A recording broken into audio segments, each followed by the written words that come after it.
Coucou les amis, aujourd'hui dans les histoires de papa, je vais vous lire mon histoire du soir, Peter Pan. C'est parti. Peter Pan, aux éditions Hachette Jeunesse.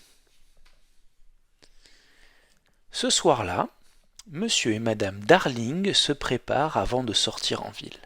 Avant de partir, Madame Darling se rend dans la chambre de ses enfants, Michel, Jean et Wendy, pour leur souhaiter une bonne nuit. Peu de temps après, Peter, accompagné de Clochette, se pose sur le toit de la maison. Que vient-il chercher?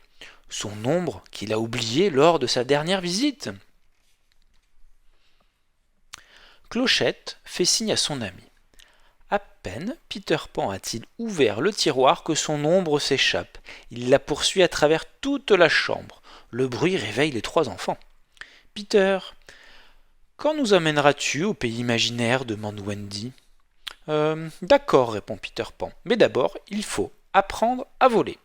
Un peu de poussière de fée devrait suffire. Aussitôt dit, aussitôt fait.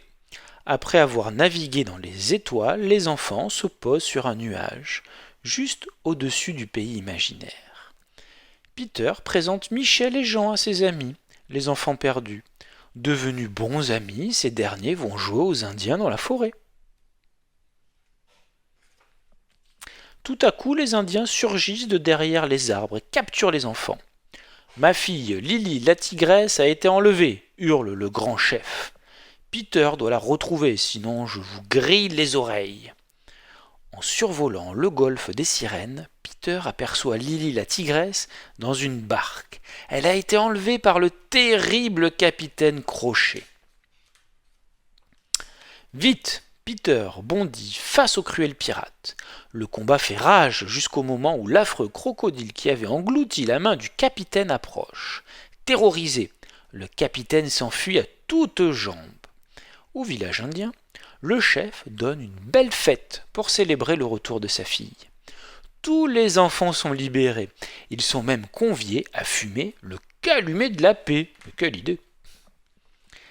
Mais le capitaine Crochet n'a pas dit son dernier mot.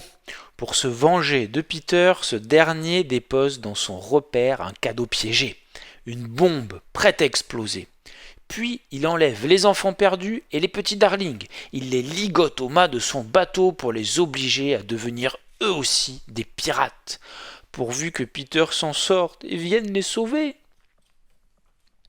Victoire! Peter, averti par Clochette, a déjoué le piège de Crochet. Vite! Il se précipite sur le bateau de son ennemi et libère ses amis.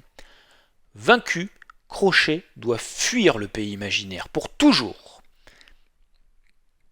Un peu de poussière de fée sur la Jolette et la voie transformée en bateau volant. Destination? La maison des Darlings. Le voyage au pays imaginaire a duré bien peu de temps, juste celui d'une soirée dans le pays des hommes. Et voilà les enfants, c'était mon histoire du soir de Peter Pan.